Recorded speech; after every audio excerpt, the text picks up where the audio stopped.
upgraded. Pratama was quick anyway, showing on a personal best. So we're getting better times than I think we were going to see yesterday, because this is ideal. Normally, and this is something we were talking about yesterday, Al, these conditions are the perfect conditions by the time we get to the afternoon here at Assen. We're getting such warm weather.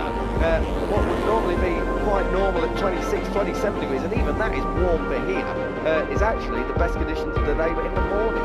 Yeah, 100%. Grip was at a premium yesterday afternoon. It's such a greasy circuit when track temperatures are rising above 50 degrees, and it becomes really difficult for the riders. And we saw a lot of crashes yesterday as well in Moto2 and in Moto3. Conditions completely changed, and it threw some riders off.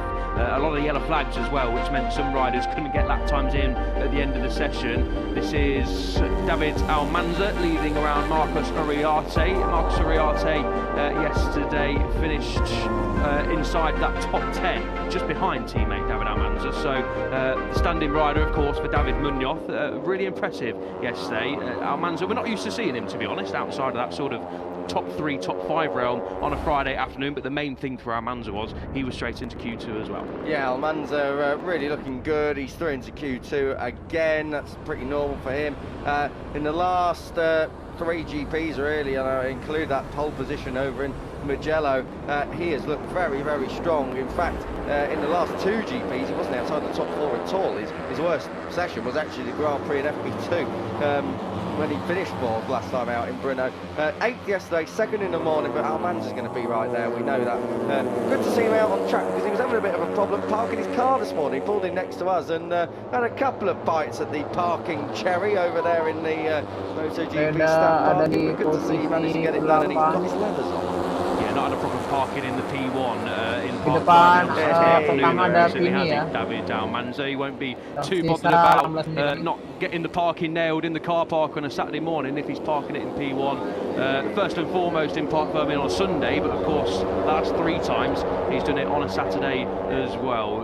Real pole position hound this season has been David Almanza. Joel Kelso, we need to speak about the Australian, don't we? A great day yesterday for Kelso on board that Honda, topping a Friday for the first time this season and feeling more and more comfortable as the year goes on. He said he had a good run on used tyres yesterday before the time attacks, of course, came in. Just saying that he needs to find a little bit more in the last part of the braking zone, needs a bit extra in that part. I think they've sacrificed a little bit of that this weekend for a bit more speeds on that Honda, something that they had in reverse over in Brno. So this morning Kelso said it was important to try and find a little bit more in the last part of the braking zone to give him a bit more of a chance come tomorrow, of course, when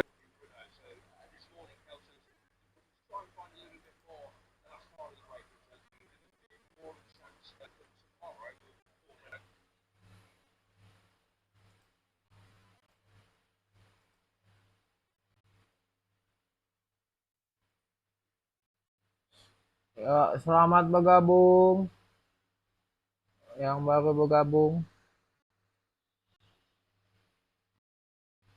Mana suaranya Veda nih?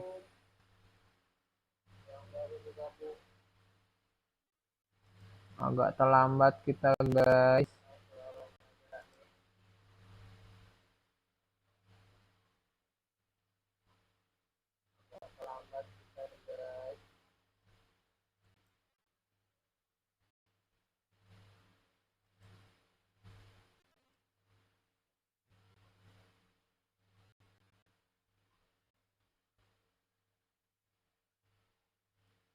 Rider in 11th place, and number 22 looking to try and elevate himself up in towards the top 6 or top 5. We've got 700 of a second covering the top 5. Pini, Kelso, Morelli, Pratama and Casey O'Gorman, 4 Hondas up inside the top 5. Very, very encouraging for the Japanese manufacturer. Almanza yet again losing some time in that final sector, but chatting to a few people up and down the paddock, the Honda does work round here, Al. It's a very competitive machine. That was very, very evident yesterday with a Honda 1, 2, 3 for the first time, and I do not know how long. I can't remember in the last 18 months a Honda 1, 2, 3 in Moto3 at all.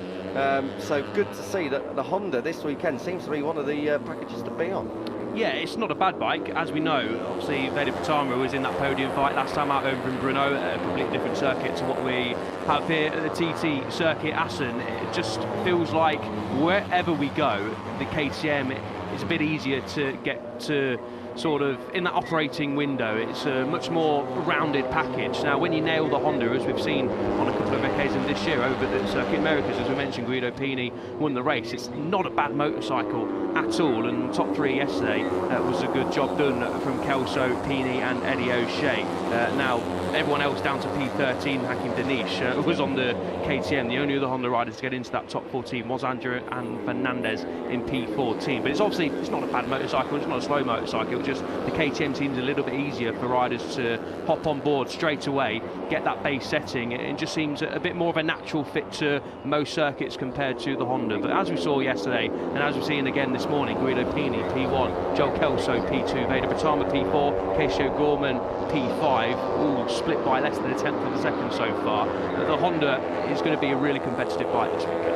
Just want to touch on Ruche Moodley, if I can, because Moodley's been going well. I think he was down in 21st yesterday. Ya guys, really yang baru I suppose bergabung, of where he's really at. Live. Moodley has been up inside the top 10 Pilih at times across the nomor course satu of Veda this weekend dari thus far, and he's there again right now. He's there in urutan 7th place, so Moodley just a 10th. Look how Keempat. tight that top 10 is. Oh, dearie me, 10th and a half. Covering your top 10, Pini back to Brian Uriarte. He's got his cousin just a 10th, or less than a 10th behind him. We've got half a second, Veda less than half keempat a second covering 16 riders. So it is very, very tight at the TT circuits. Assen this Ini morning. We're in the second half of the ini session sisa now. Sabella comes 14 across the detik line, lagi. improves his time and moves into, well, stays in 17th, but gets that gap down. Half a second off when you're 17th now. You'd be wondering what's gone wrong. Bit more like Moto2 this really, isn't it, that we've seen so far this season. We know this Assen layout provides fantastic racing and very difficult from one lap to another, as Hakim Danish demonstrates there, to get the consistency right. A lot of riders yesterday were saying that to nail this circuit lap after lap, especially the final sector, such a phenomenal final sector, but one that's really tricky to really get right on a consistent basis, as Marco Morelli then rises to P1 with a 141.002. That would have put him second yesterday. Pini's lap time also was quicker than he went yesterday. A 140.918 was Joel Kelso's benchmark time from yesterday afternoon, and obviously these riders aren't pushing for a time attack. These guys are sort of working towards the race tomorrow morning. So understandably the times with conditions a lot cooler than they were yesterday afternoon, in the realms of the fastest lap so far of the weekend. Worth noting as well that tomorrow, El, the weather is looking pretty different. I've got to say, we are expecting some thunderstorms. Some thunderstorms hit Ireland about 2 days ago. They hit the UK yesterday evening, and it sounds as though, depending on what weather forecast you look on, they could be making their way across. At the moment, it's given us sunny and a mild 30 degrees is what we've had so far. But yesterday's weather forecast for tomorrow was looking a little bit iffy, and potential thunderstorms. They look now like they've now moved to Saturday. A little bit of rain perhaps in the air this evening around 8 o'clock. So you could be sure that if that does happen, this track will lose a lot of that rubber that's been laid down over the course of today and yesterday. So just keep an eye on that, because this track gives great grip in generally any conditions, but it's fair to say that yesterday was so hot that the track temperature rises almost 60 degrees at one point, that the TT circuit Assen has never been so warm. Yeah, it was quite an astonishing day yesterday. As I said, real feel of 40 degrees, and speaking to the MotoGP riders yesterday especially, they were saying brutal conditions, they really were. It's more when they come into the box. Obviously you get a nice bit of breeze on that bike, and the adrenaline when we're powering around this TT circuit Assen, you don't tend to think about the heat too much. It's when you pull into pit lane or sit in the box is when you really start to realise, wow, it is warm out there. And there was some murmurings yesterday that some of the MotoGP riders think we're potentially pushing for the race to be reduced by a few laps if the conditions are similar tomorrow afternoon. We'll wait and see what happens. Storms are in the area potentially later on this evening or going into tomorrow. We'll wait and see how that plays out. Almanza then improves a 141.116. Marcos Uriarte now just ahead of him. He's less than 3/10 away from the top time, Uriarte, just behind Brian Uriarte, his cousin, and yeah, just under 3/10 away in P12. So this has been a really strong session from the Liquid Money Dynavolt Intact GP duo. Very strong indeed. Almanza not quite as quick as he went yesterday morning. That was on a 140.9. This is Salmela now. Salmela was going really good through the first couple of sectors, lost it in the second half of the lap, but you can see how many red sectors there are in that opening half of the lap. It's a good sector, you can try and make some time up, but the second sector, the second half of the lap is very disconcerting tight. You've got a bit of slipstream or Dordas. Wow, that's brave. Veda Pratama up the inside of Ramsey. That's on Eddie O'Shea. Pratama's up there in 5th place at the moment. We've got Peony at the head of this pack. Now Peony is second in this session thus far. Pratama is on course to at least try and improve his time. Bit of slip through to the line. Does he improve? No, he doesn't. Rios does, and Rios does move up to 16th. It was behind all of that lot though. Adrian Cruz has got top of the fastest time of the weekend. The 140.847. It's a few hundreds quicker than what Alvaro Carpe was able to do yesterday. So the CIP Green Power team are at the top at the moment. Alan Plonick will have a smile on his face down there in the pit lane. There's a number 11 rookie on his first time to Assen as well. Very, very impressive stuff. May need to work with his qualifying, but his Sunday pace is absolutely sublime. He always comes through the field and definitely makes up for what he doesn't in qualifying. Yeah, really good lap time that from Adrian Cruz. Of course, in that group, maybe getting helped by a little bit of slipstream, but you got to set the lap times as well. So really good job from Cruz, who's quietly going about his business in 2026, and good to see the championship leader back out on circuit. Yeah, Keeles, of course, if you are just joining us a bit late for this session, had a crash. Actually, about where he is on track, he's just about to come through turns 10 and 11. He tucked the front very, very early on. The bike took a little bit of a bounce to the gravel trap. Thankfully, Keeles was all okay. He was holding his collarbone and shoulder at one point, but seems like he's all okay and he's back out there. So he's the only rider who hasn't set a lap time. We've got 26 riders out there now. 25 have set that lap time. Coming through, this is that fast turn 12. This is where Jorge Martin crashed yesterday in MotoGP practice. Eddie O'Shea with a big slipstream coming down into the ramps, and Cruz says he's having a look at the inside of Peony, and that was always going to happen. Peony was coming in, and Cruz has had such good pace there. He had to come through and make the move, but really in FP2, that's getting a bit lively. You saw he was up the inside of Peony, but Peony had no idea he was there, and he gets punted out wide, and Cruz has done the same to Eddie O'Shea, slightly more friendly at the chicane. So Adrian Cruz has got P1, and he's definitely got his elbows out on a Saturday morning. Guido Peony will be fuming over that.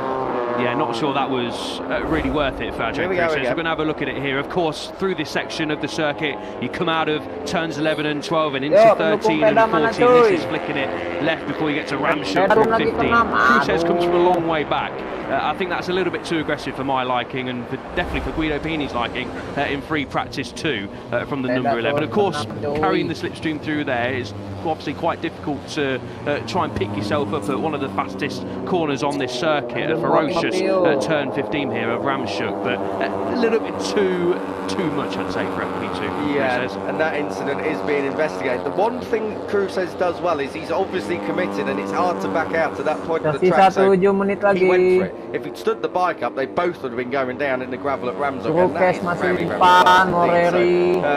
In one hand, Adrian Cruz says a little bit too handy. On the other hand, it could have been a lot worse. Keeles is coming round. This is through turn 12 and then working his way back through down towards where we've just seen that little incident. And Keeles is going to get his first flying lap on the board. Let's see where it puts him. Cruz says his lap has actually stretched the field out just behind him. We've got Fernandez and O'Gorman on exactly the same lap time there in 7th and 8th. As we've come through the chicane, we're having a look at Hakim Danish, but let's have a look at the 28. Your championship leader, Max Keeles, goes 4th. So straight in with a strong lap. Max Keeles has definitely got some pace on Saturday morning, but he had a lot of pace on Saturday morning. Selisih 0,165 dari Cruz. Yeah, he said on after the race on Sunday where he did pick up the podium, and he was pretty pleased to do so as well. But he said he didn't have the same feeling, wasn't quite as quick as he was in FP2. A lot can change, of course, from FP2 to the race, and different circumstances. Of course, when you're racing, it's completely different to not cruising around in FP2. No one here is cruising, but you know, you can get into a nice rhythm, no disruptions from other riders, using it a little bit less of the tyre as well, potentially not getting a bit too excited at times. And yeah, Keeles just said he didn't didn't have the same feeling, which you can understand, but still a great podium, continuing fine form for Quiles so far, and seeing him rise to P4 on his first flying lap of the session is no real surprise. To be fair, Quiles, we know wherever we go this season he's going to be fast. Obviously mistakes are going to happen, not the FP2 so far Quiles would have wanted, but that's just a little bit of a sign, a little bit of a warning shot to the rivals that even though he's been in the gravel, been in the dirt and not set, well, he's set one flying lap so far in this session, he's about to set a couple more in the final 6 minutes as well, but you know, still feeling confident, still fast, even though things haven't gone my way this weekend. Adrian Fernandez across the line goes into third place and exactly the same time as Marco Morelli now, so he was at the time ada di 41.1 and now he's tied with Marco Morelli on the 41.002. Dan Veda turun lagi ke 8. Aduh, masih turun with his second flying lap of the session. This moves him up into fourth place and he improves a little bit as well, now in the 41.0s. Only one rider in the 40s, that's Adrian Cruzes at the moment on a 140.847, looking very good indeed. Scott Ogden's just behind him on track, and we pick them both up now. Ogden's has gone up into 18th place, but so far hasn't quite had the pace of his teammate this weekend, the Scots. No, obviously finished outside the top 14 yesterday, did Ogden. Cruzes up inside that top 5. So a bit of work to do for Ogden this morning. Obviously set his personal best time of the lap of the session, last time around at under half a second, splitting the top 19. Bodes well for a big group fight. Sometimes we like to see, although sometimes big groups can be a little bit scary to watch as well, especially in Moto3, but the times are really tight here in FP2. Sets us up very nicely for Sunday, but obviously primarily it looks like the times are going to be really close for qualifying later on, and we know Moto3 a little bit less in than in Moto2 and in MotoGP, but I know speaking to a few of the riders last year and this year as well, that qualifying has become more important in this class, and this is good to see, isn't it? Adrian Fernandez in a bit of a better headspace this weekend than he was over at the Czech Grand Prix, and a good lap time to improve his time in second place. 3 consecutive personal bests, and for those of us who like a nice easy number, 141.000. So Adrian Fernandez up there in second. You can see that they've not changed the fairing on Max Quiles. His bike's all scuffed up on the right hand side. Quiles coming through the chicane, he's just under a 10th off, 3 sectors into this. Let's see what he's got across the line, and it does move into 5th place, stays exactly where he was. Rios was going through sector 2 very fast, as was Morelli. I think those two are pretty much together on track. Perhaps Rios just ahead. Yes, indeed he is. Rios moves up into 7th and Morelli goes 2nd. Kelso, your fastest on Friday, goes up into 4th place. So just less than 4 minutes left on the clock, and times are starting to come in. Albert Carpe, I was just about to say, we'll probably do with a lap time. He won't enjoy seeing his name down in 19th place, but red sectors through the opening half of this lap. But here he is now. Yeah, saw Carpe coming into the box a few moments ago, didn't we? Not sure if those are fresh tyres or not. We don't have any information up in the commentary box here or on our timing screens, so a guessing game really, but it's a good lap time coming in nonetheless from Carpe. If he's on used tyres, a very good lap time coming in. If he's on fresh tyres, then a decent one as well. Found some decent track to his own as Alvaro Carpe. He'll be wanting to return to the podium and obviously pick up his first win tomorrow afternoon if possible. It is a good lap time, and nailed that final split as well, where we've seen a lot of riders so far in the session lose time. 140.678, the fastest lap of the weekend. What we have a look at here, Carpe running out really wide up towards the green, but on it, that's quite crucial. And then coming to the line, he's got Leo Ramersdorfer just behind him. Ramersdorfer in turn is 1.3 off in this session at the moment. He's just 1.2 ahead from Nicola Carraro. We don't know exactly what is going on down at Nicola Carraro, 2.5 seconds off here this weekend at Assen. That's not where he needs to be at all. Just over 2 minutes left on the clock. Quiles making a little bit of a mess at the end of this lap. Let's see what he's got across the line. He's in 7th place at the moment, doesn't improve, lost a lot of time in that final sector. Joel Esteban's on for a personal best, as you can see, and then further down here we've got Valentin Peroni, is 3/10 off as well. Peroni 17th, he was last yesterday, so Valentin Peroni looking for a little bit of pace perhaps. Coming across the line now, Esteban moves up into 4th, Peroni goes 16th, can't quite get into the 140s this time around, but 141.2 here. Veda turun lagi ke 11. It's so tight all the way down through this pack here. Like I said earlier, less than a second now covering your top 22, if you can call them top 22. It's 22 riders at this rate because it is just so close out there. 90 seconds on the clock. Carpe leads Cruz says. Morelli there in third. So Honda 1-2-3 yesterday. KTM 1-2-3 this morning. And then Joel Esteban making it KTM 1-2-3 for Fernandez top Honda in fifth.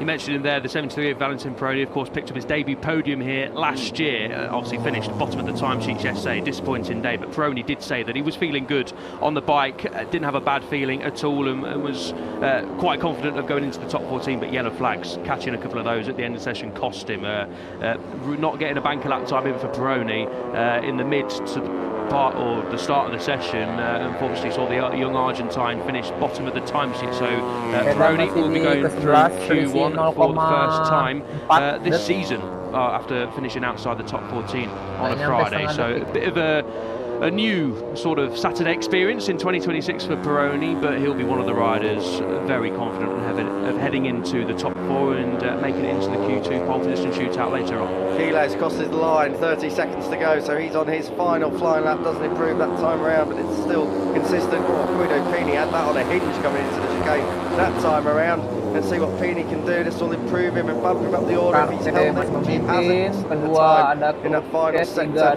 Peroni moves up into 7th place. That's encouraging for him. Kelso goes 3rd, so back in the top 3 for the grid racing Lamberty Honda there. And we need to be having a look at Alvaro Carpe at the moment. Oh, right on cue. Thank you very much, Mr. TV Director. Coming through turn 11, working his way across down towards turn 12, where sector 3 is. Oh, he's just lost a little bit of time. So Alvaro Carpe is looks like he's going to stay P1 in this session at the moment. I don't see any red sectors on our time screen. So Carpe once again doing the business on a Saturday morning. Judging from the times Carpe is setting, I imagine he went back out on used tyres. Got that good lap time in, of course, to see him rise to P1 in this session. A 40.6 fastest lap of the weekend, 3 tenths quicker than, well, just less than 3 tenths quicker than Kelso went yesterday, and it's another decent time as well, a 140.9, around about 3 tenths, off the top time from Carpe, but that was a decent little run. If they were used tyres, of course, we're sort of an educated guess up here in commentary, but yeah, a decent end to the session for Alvaro Carpe, who was sat outside of the top 15 at one point. This is Quiles, 10th place at the moment, our only crasher in this session as well, over at turn 10, so Quiles, as you can see, with all those scrape marks on the side of that number 28 machine, works his way down towards the chicane. This isn't going to improve his time or place unless he does something majestic in sector 4 here at Assen. Comes across the line, session done for him, and indeed it is P10 at the moment. Looking down on our time screen, ya sudah terkunci, dia udah selesai. Beda di ke-13 starts to go away for most riders. Cepat, So looks like that is Alfa about all she wrote here at the TT Circuit Assen. We're having a look at Adrian Fernandez. Quick there, up in 6th place. Good little stint towards the end of the session there, El. That'll be encouraging if he's in the lead group for tomorrow's Grand Prix. Yeah, for sure. As mentioned, Fernandez sounds like he's feeling much more like himself. He said this yesterday. What are we seeing here? This is the corner that Quiles crashed at yesterday, and Fernandez, good job from the number 31 to save that, because that front end was really wanting to throw it down the road. Yeah, that front end was under him for a week through turn 10. He did what Max Quiles couldn't do earlier on in the session. So good stuff there from Adrian Fernandez, just to save his team a little bit of work. As we have a look at the fastest rider this morning, he was the fastest yesterday morning. We're nowhere near that lap record from home hero Colin Vire back in 2024, but Alvaro Carpe just sees his name next to P1 and can smile. Yeah, started on the front row, of course, last weekend over in Brno after Hakim Denish's grid penalty, but hasn't sort of qualified well before that. Was 12th on the grid over in Italy, was 18th on the grid over in Hungary, was 14th on the grid in Barcelona, so he'll be wanting to repeat the feat that he did last weekend over in Brno to qualify on those front 2 rows to give him a great shot of trying to fight for that debut win.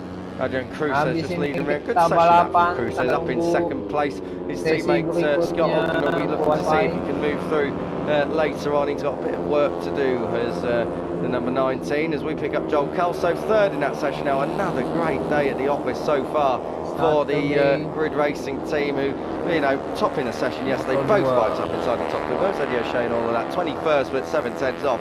It's going to be a great week again, isn't it? should be. Kelso top 5 in every session so far, of course, led practice yesterday as well. O'Shea, as mentioned earlier in the session, did want to work on his race pace, 1 lap pace. O'Shea was really confident, so maybe not too much of a surprise to see O'Shea 7/10 away from the top time, but a little bit further down the order than he would have wanted. Championship leader Max Kiles ends FP2 in 10th and with a crash against his name, whereas it's Alvaro Carpe who's chasing him in the standings, who is FP2 and P1 at the moment ahead of Adrian Cruz. There's a Spanish 1-2. Joel Kelso fastest yesterday, 3rd this morning. Marco Morelli there in 4th, and Joel Esteban with a late lap completing your top 5. All the way down the order, there's a bit of work to do for Brian Uriarte down there just ahead of his cousin, and with an identical lap time to his cousin there. Marcus Uriarte 18th and 19th for the Uriartes. Nicola Carraro rounding out the order with a time that's not really representative of where the rest of the field is at. But Moto3 FP2 is in the books. The next time those guys go out on track will be for qualifying 1. That's coming up at 12:45. Myself and Lewis Sotheby will be taking you through that with Elliot York down in pit lane, and that is the perfect segue to move in to Moto2, because Lewis Sotheby has entered the box. I am now leaving the building. It has been a pleasure. Moto3 FP2 done and dusted. Moto2 coming up. Enjoy.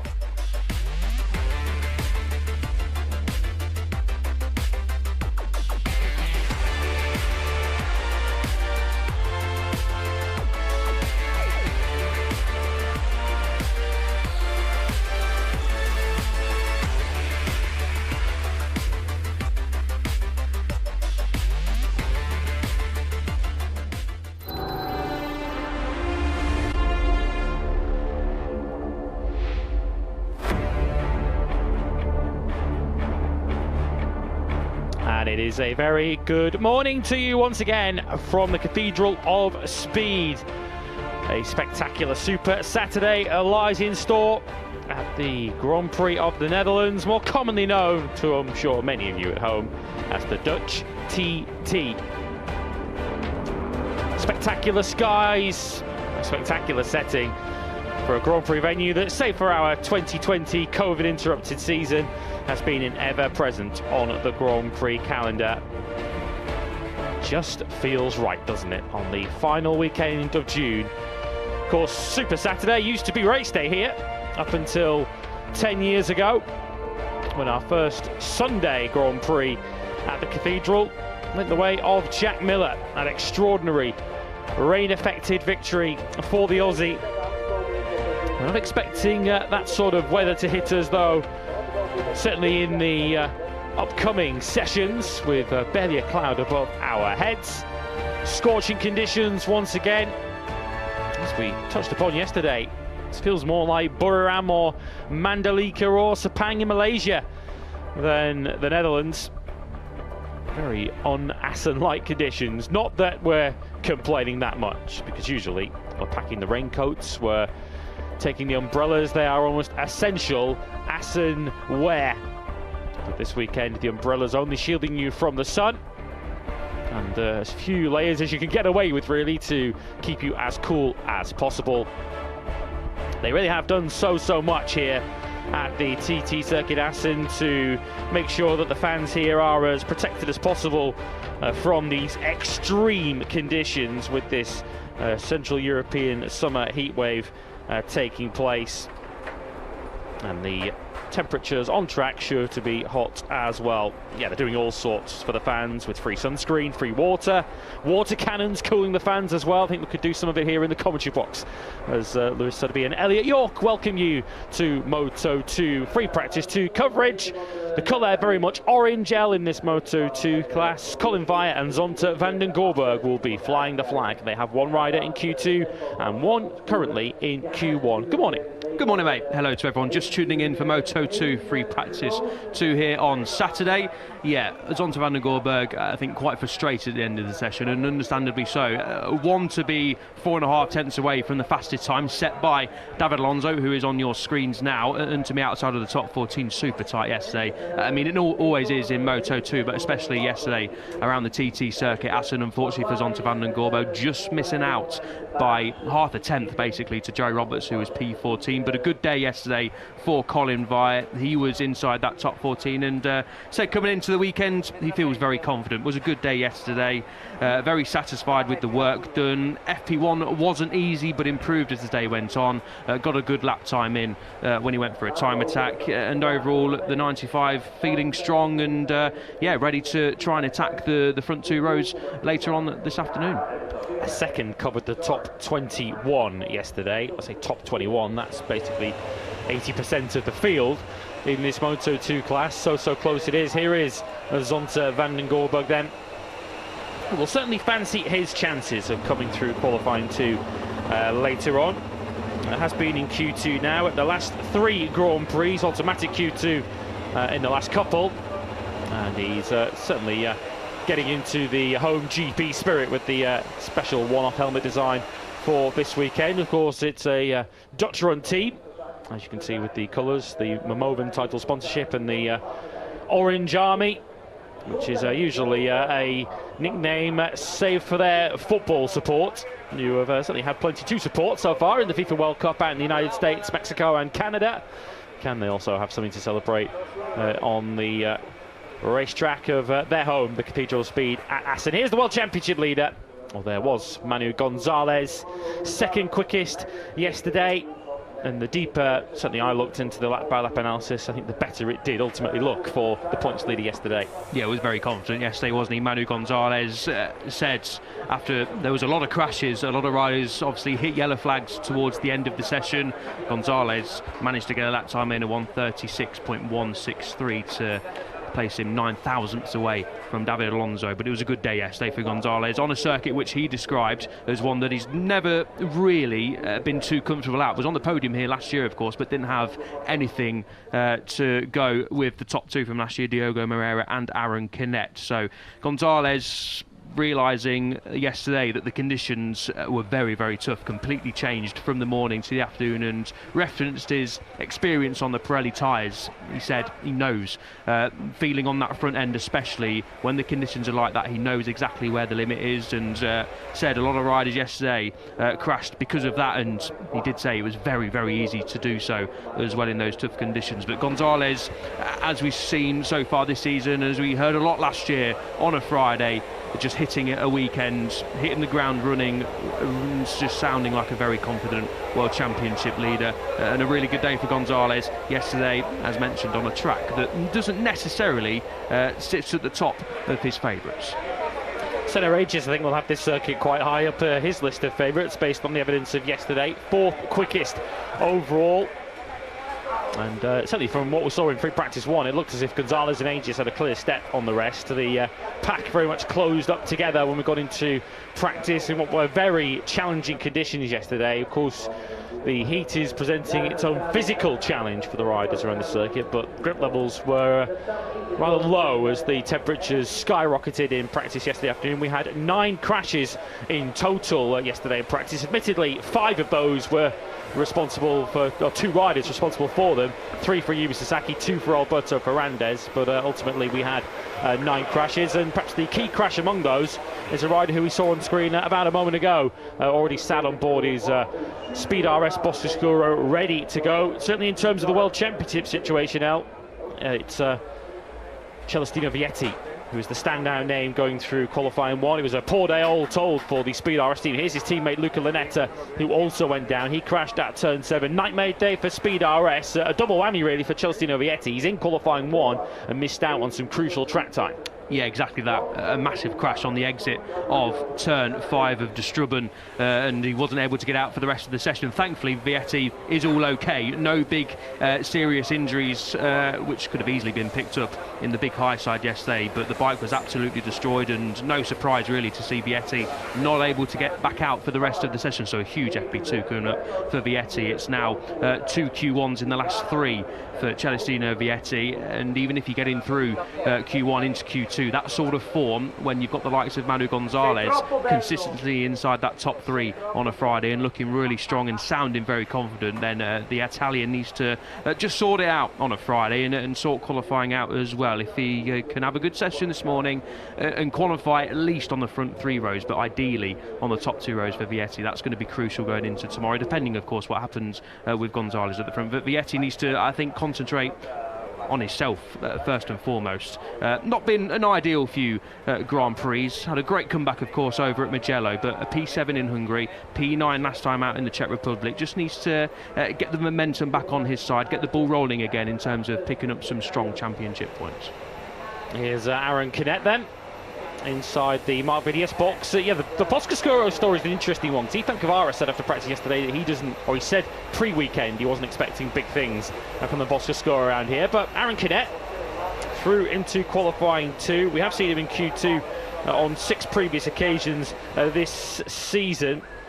But it is actually just the 3rd time this year that Aaron Canet has automatically made qualifying 2. Steps in the right direction for him. 13th on 136.473. Just 2 Boscoscuros are through to Q2 with Guevara 12th and Canet in 13th. It certainly does appear from the evidence of yesterday that the Boscos are on their back foot a little bit up against the posse of Calexes that populate the top 14. Yeah, absolutely. There's no Boscoscuro inside that top 10. Ethan Guevara and Aaron Canet, the only riders inside that top 14. You rightly mentioned Guevara saying that it's not a circuit that necessarily suits the characteristics of the Boscoscuro, but great to hear Canet having a good day yesterday, as he described it. A big step forward, he said, after Friday. Of course, it's only Friday, but very positive to see Canet consistently, really, hovering around that top 10. Was in that top 6 at one point as well. Managed to get into that top 14 with a lot of yellow flags as well that disturbed a lot of riders, and was very easy to crash, as we saw yesterday as well. And Canet has had a few crashes, unfortunately, some not his fault, some his fault on the number 44 bike. So yeah, a clean Friday and a strong Friday, and most importantly a fast Friday for Canet, which is exactly what he would have wanted coming into a circuit he podiumed at last year. Yeah, just 13.5 points to Aaron Canet's name at this quite late stage in the season to have such a poor points total. This is round 10 of 22. We'll hit the halfway stage of the season in a couple of weeks' time. The German Grand Prix at the Sachsenring, and free practice 2 now underway. As always, a session that doesn't count in terms of who goes through the Q2 or not, but is a very interesting and important session to see who's got the sort of race pace that will put them in the frame for victory tomorrow. Qualifying, of course, to come later on this afternoon ahead of the Tissot Sprint. So make sure you're with us. It's a bumper Saturday of action here at the Cathedral of Speed. Pretty much wall-to-wall motorcycle racing action here at Assen today. Of course, MotoGP free practice 2 qualifying follows us in this session. Straight off the back of that, we're into Baggers World Cup qualifying as well. Kiko Giles and Neil Morrison will be bringing you that before I jump in alongside Kiko for Moto3 and Moto2 qualifying. The sprint, of course, at 3 PM local time as always, before the first of 2 Baggers World Cup races, and completes our day of action later on today. You are certainly getting full value for money if you've bought a ticket to the Dutch TT this weekend. Absolutely, yeah. A great weekend, of course, as it always is here at the Dutch TT. One of the real jewels in the crown of the MotoGP calendar, isn't it? And if you haven't been, then I would urge you to do so, especially when the weather is like this. But even when the weather's pretty grim, it's still a fantastic weekend here at the Dutch TT. One of the circuits, obviously steeped in history, the most historic venue we go to, but it's one of those where you walk through the gates into the paddock and see the big TT sign. When you're driving into the paddock as well, you get a real sense of history and a sense that you're at a very special venue. And of course, I don't think anyone dislikes the layouts, and we always get sambil menunggu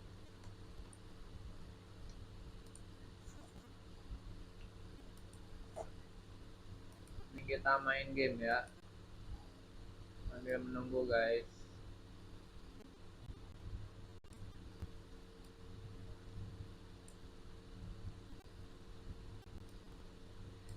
Ada yang mau request track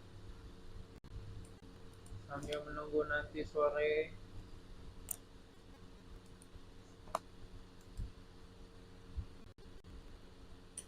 Kita pakai peda.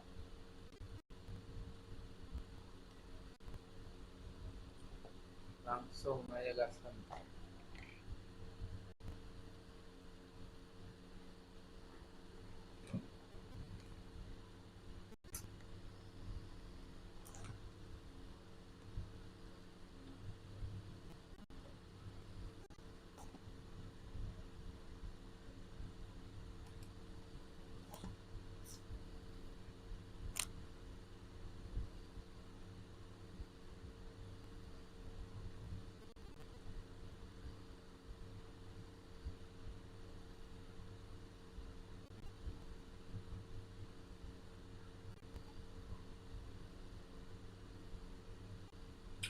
Moto2 25 menit lagi.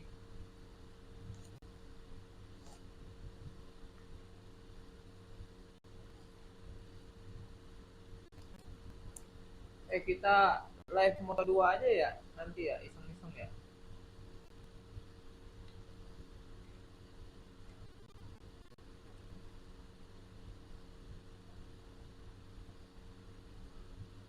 Moto2 setengah jam lagi. Moto2 setengah jam lagi mulai.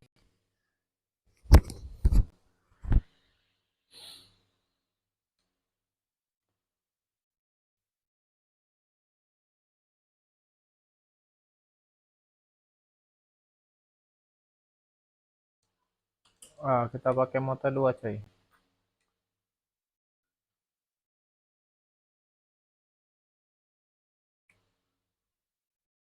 Mario Suryo Aji ya, kita pakai Mario Suryo Aji. Oke. Mana pendukungnya Mario Suryo Aji?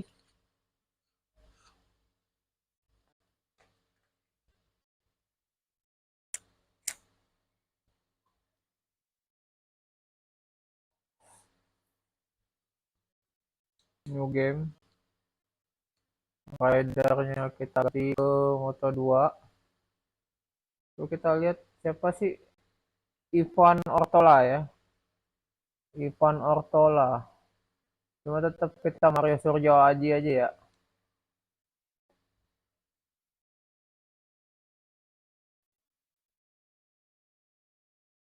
Jangan 16 lap lah, gila. 11 aja lah. Yuk gaskan Mario Suryo Aji.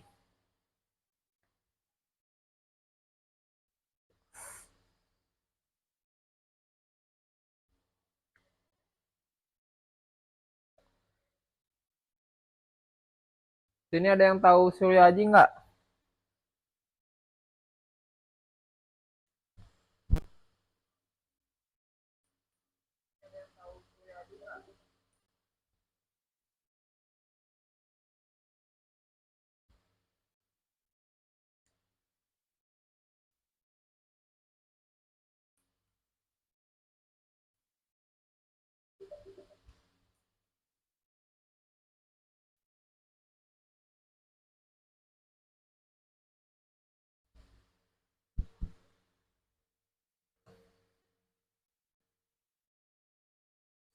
Nah, kita gedein suaranya dulu.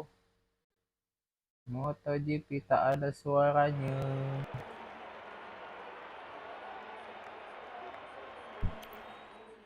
There is something magical about racing on the Assen track. The crowd is ready, the riders are ready, we're ready. In a few minutes we will see the start of the Dutch Grand Prix.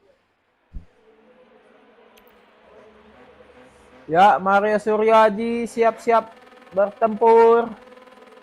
25 menit lagi kita live scoreboard.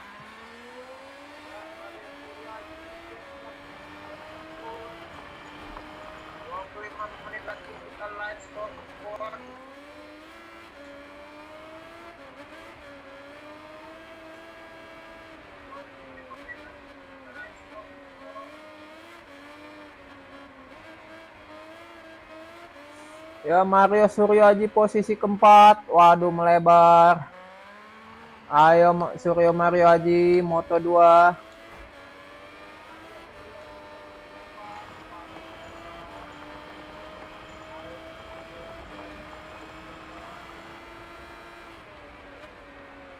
Wush, awas, ban slip.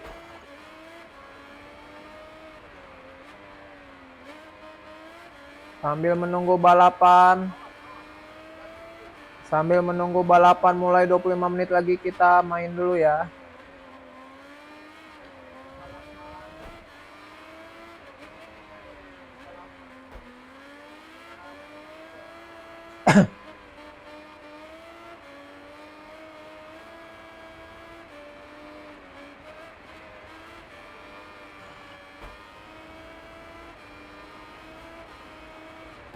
Fansnya Mario Aji mana nih? Suryo Mario Aji. Mario Suryo Aji. Buset. Paling bontot kita.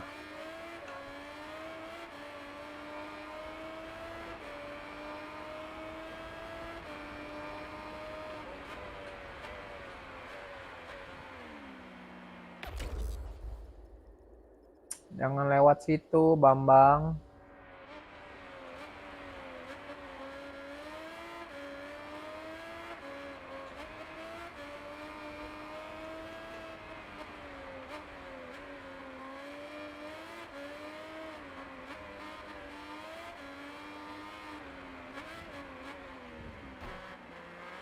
Ya, kita salib 2.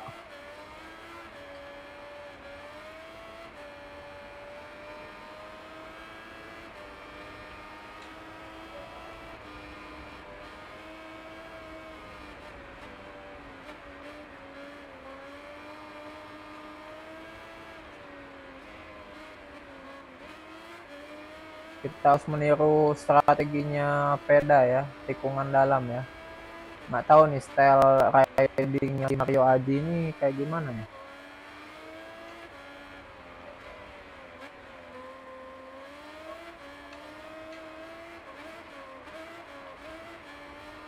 Live-nya 20 menit lagi ya.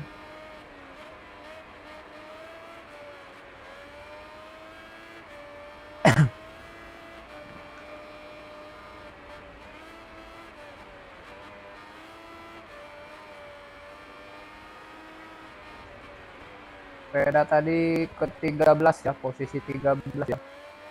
Praktis 2.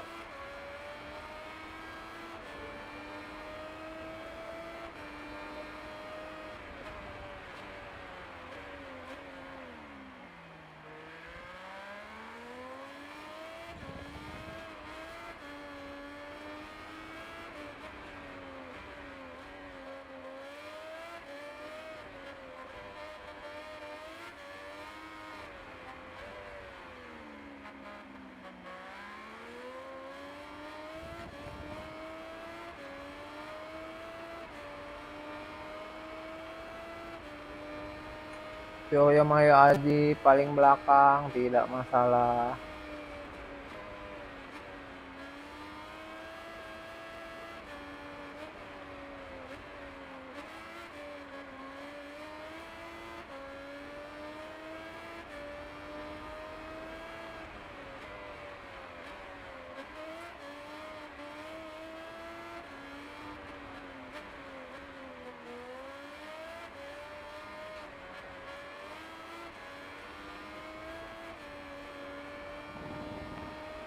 Sambil menunggu live mulai, kita balapan dulu saya.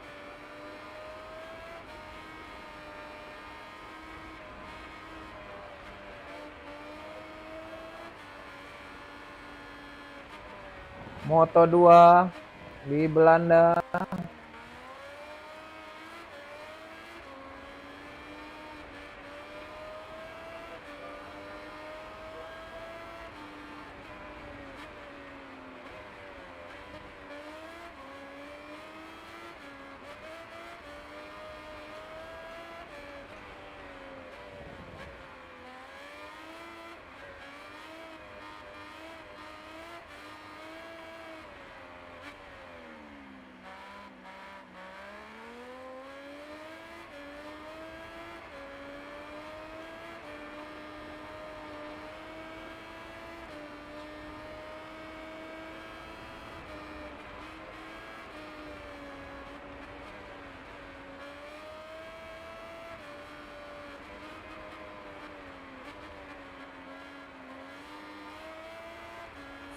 Karena pendukungnya Suryo Aji.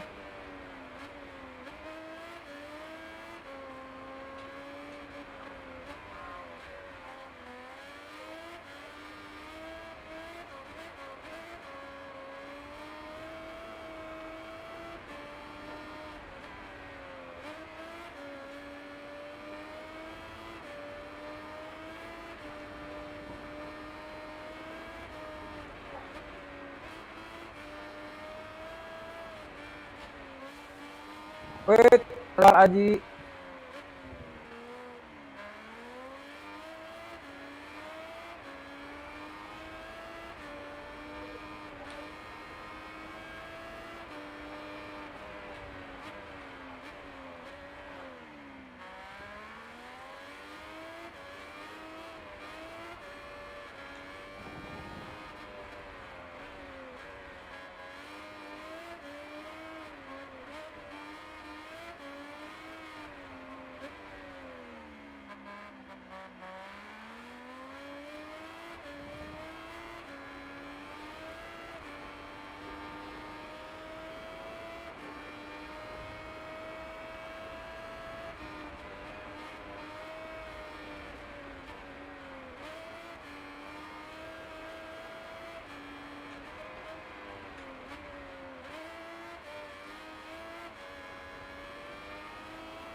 Mana pendukungnya Aji?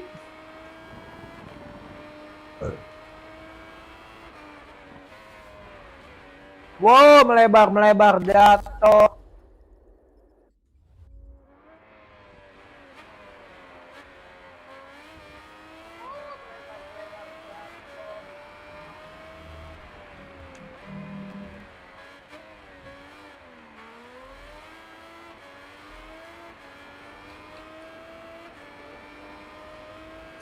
Berapa belas menit lagi akan mulai live Moto2 kita, live scoreboard ya, pantengin terus ya.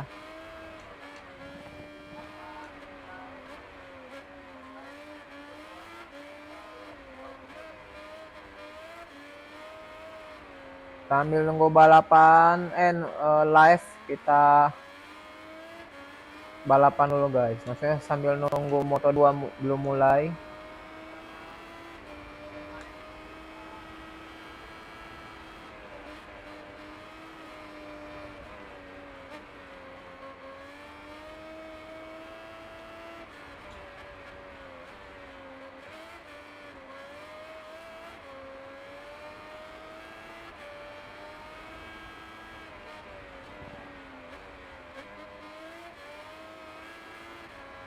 Kita lihat apakah Aji menoreh prestasi di Moto2. Tunggu belasan menit lagi, live-nya akan mulai.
Aduh, ketinggalan jauh.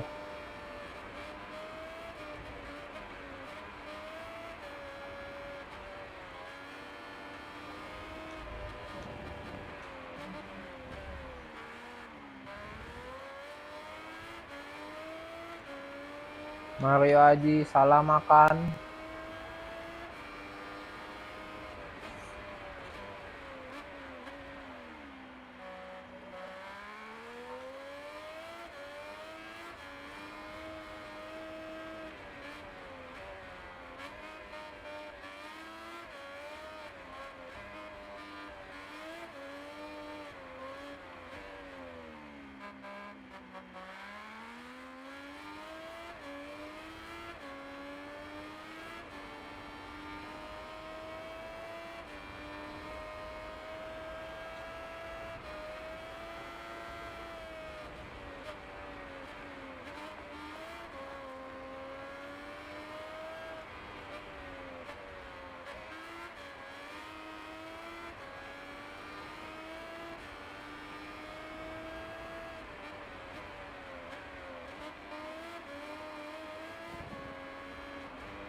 Oh, ada yang terjatuh.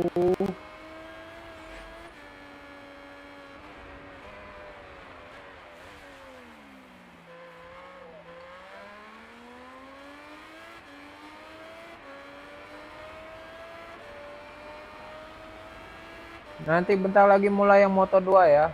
Jangan kemana-mana, kita live yang Moto2. Sambil nunggu kita balapan dulu. Belum mulai.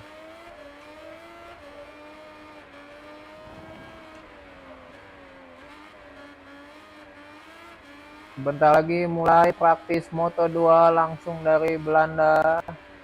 Kita akan live nanti sambil nunggu kita balapan dulu bentar.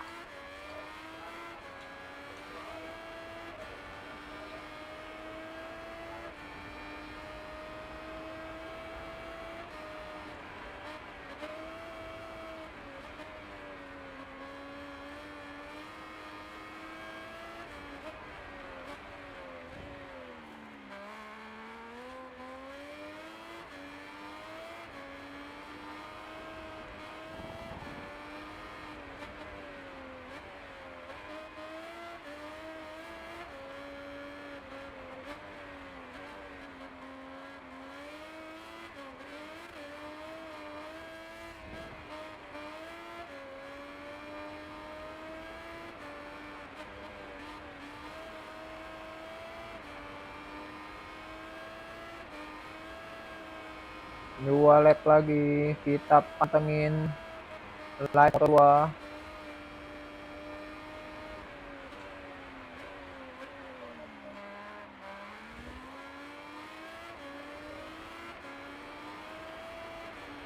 Last lap. Last lap. Mana pendukungnya Aji Moto2?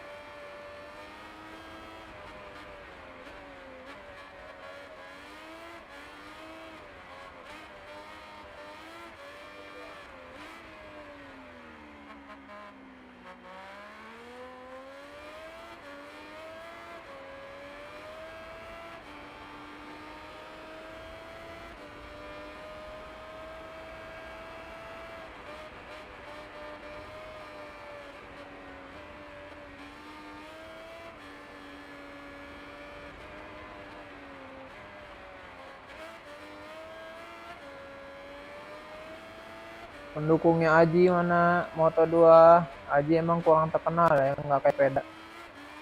Soalnya jarang juara dia, bukan jarang lagi, nggak pernah. Poinnya masih 0.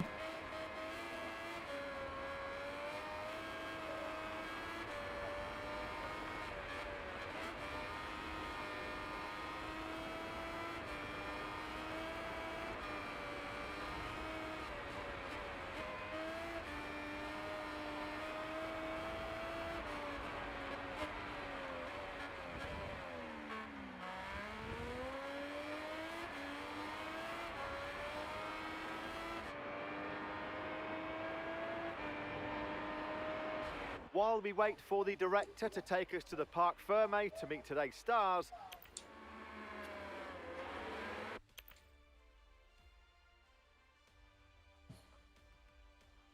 Ya, kita lihat dulu sudah mulai belum ya? Sudah mulai guys, sudah mulai.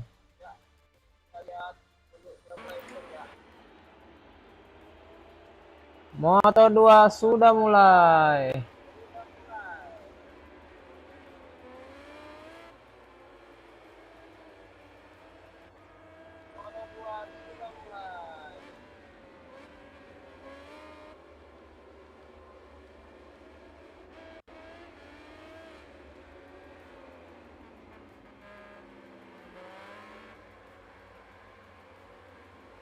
Siap-siap nonton live-nya langsung.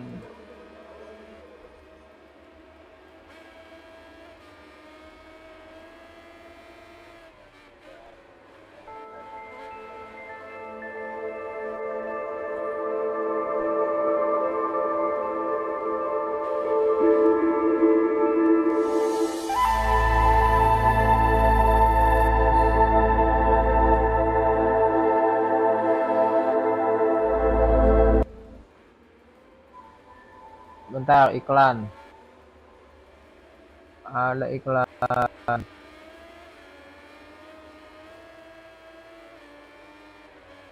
15 before it opens back up into the famous Timmy chicane. Just lost a little bit there, did Ferrandis, compared to teammate Ethan Guevara. Where does Guevara go? P11, not a bad job done from the number 28. And Aaron Canet, we spoke about him a little bit earlier on. Again, more signs of progress on that top scorer, and thankfully so for the number 44. Jumps into the top 10, just one place ahead of teammate Dennis Onchu. So a much better start to Saturday than we've seen in previous Grand Prix for the Elf Mark VDS duo. 8th and 9th at the moment. We've also just had an improvement moments ago for Danny Munoz, who's going up into 3rd on a 35.792. Goes to qualifying 1 later on today. Munoz for the 2nd Grand Prix Saturday in a row. So not the ideal start to the weekend for Munoz, but having passed him in the nearby accommodation that we're staring in, the Hofman Saxon here in the Netherlands, I can tell you that a Paul Friday is nothing a trip on the water slides won't fix. Yeah, exactly that. I mean, that can be said for anything really. A good day, go on the water slides. Bad day, go on the water slides. Would highly recommend it if you are in the region and fancy staying at the Hofman Saxon.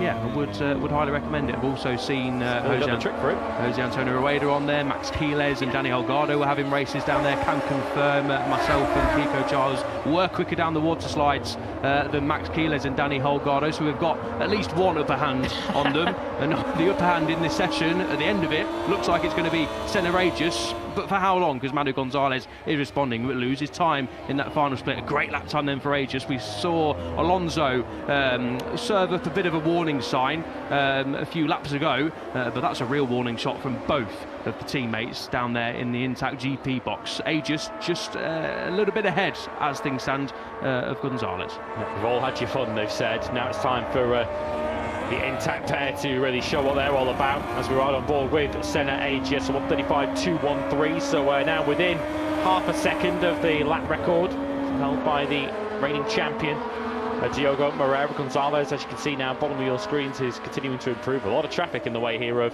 Aegis. Up ahead of him is the 85 of Zuratusa for the Clint forward team. And the Michael VDS pair are also in. No, certainly one of them is Denis Onchu.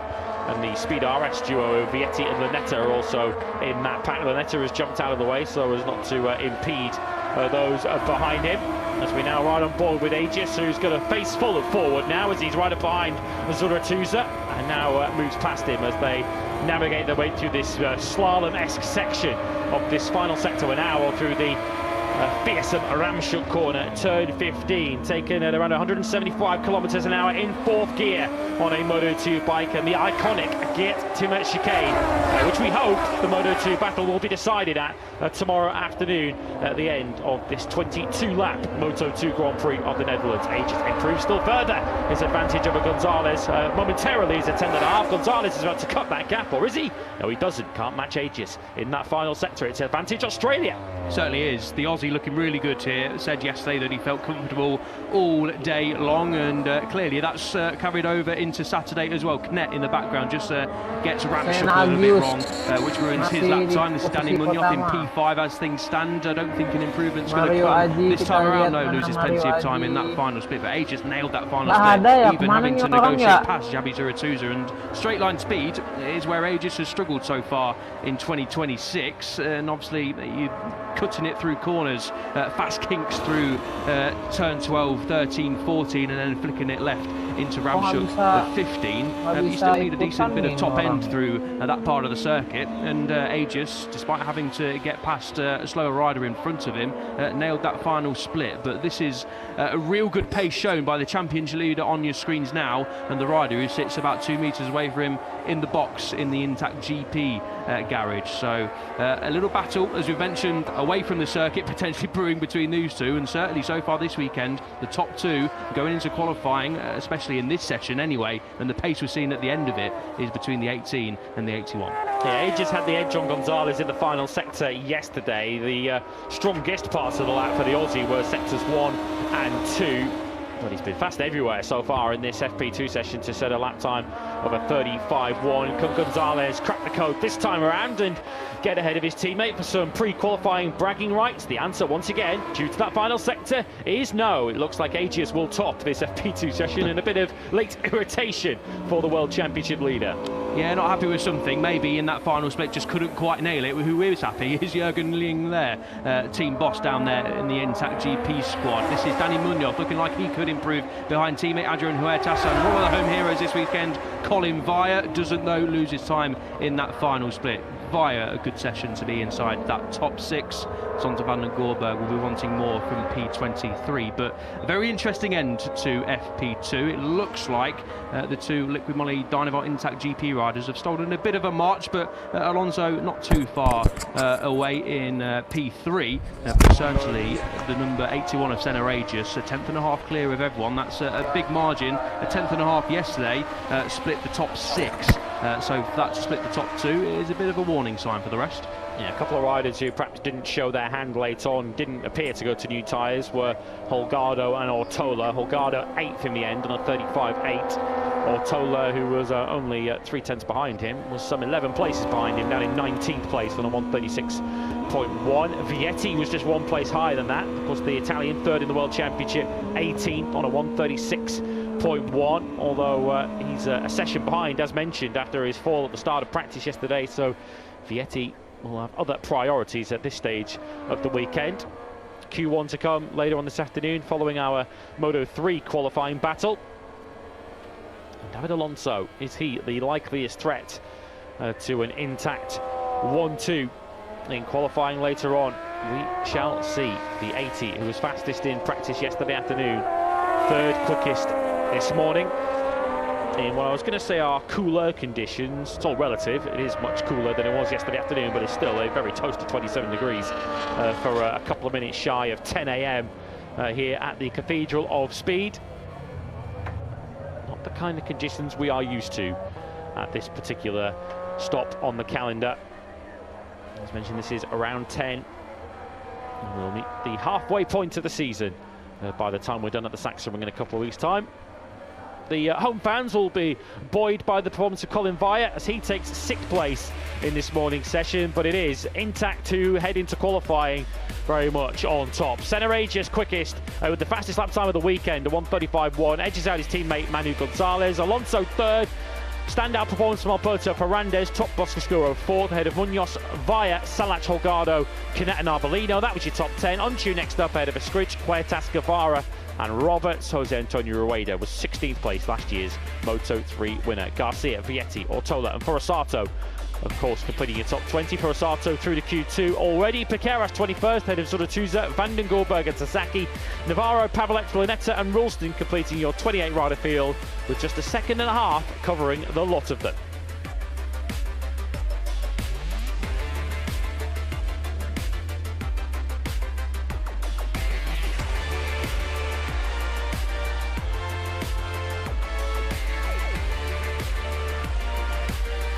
So with qualifying to come later on, is Senna Agius the favourite for pole at the Dutch TT. We'll begin our countdown to qualifying in MotoGP in just a moment, with free practice 2 up next.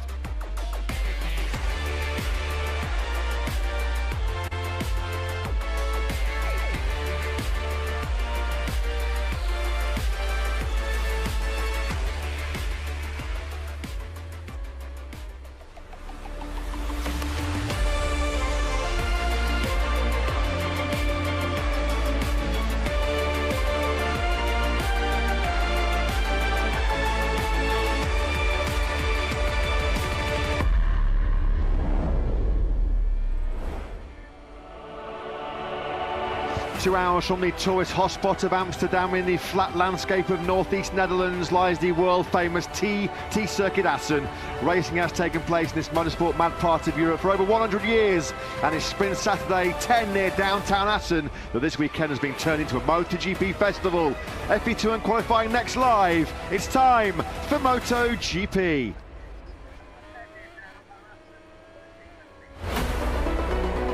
Known worldwide as the Cathedral of Speed, the only track that's featured on our first ever World Championship calendar all the way back in 1949. Some track.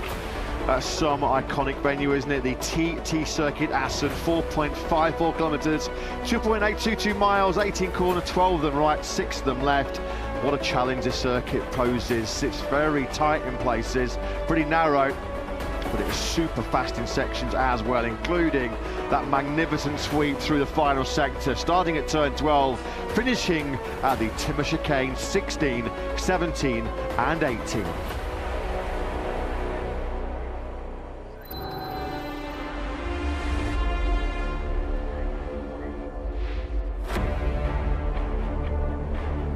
Good morning and welcome back to our live coverage of Sprint Saturday action here in the Grand Prix of the Netherlands. We're edging ever closer to the halfway stage of our 22-round 2026 MotoGP World Championship.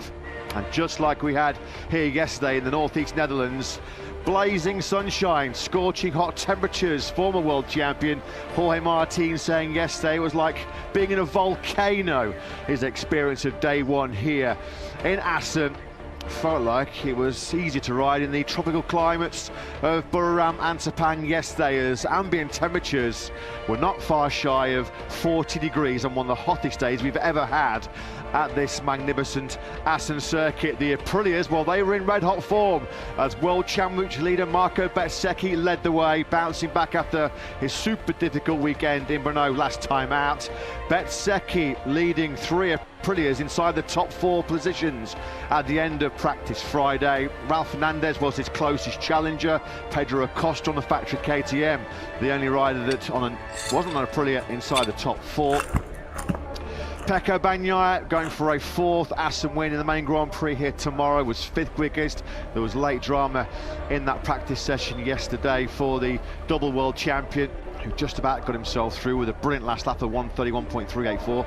Marc Marquez, high temperatures here yesterday in Assen and high risk for the reigning world champion, who looks like and sounds like he'll be happy to get through this Assen Grand Prix weekend with as many points as he could possibly collect before he focuses on the next Grand Prix, of course, at his beloved Saxon Ring.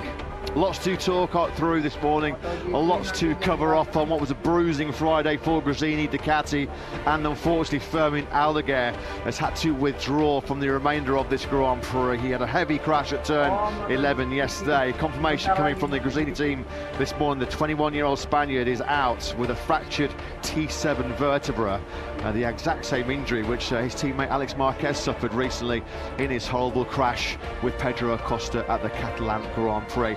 All the action unfolding then in the company of Matt Burton Lewis should have been in the commentary box, Jack Appleyard down in pit lane, and more injury misery unfortunately for Fermin Aldeguer. Lewis, this is a tough one to take given the fact that he started the year with a fractured femur. No Aldeguer for the remainder of this Dutch Grand Prix. Yeah.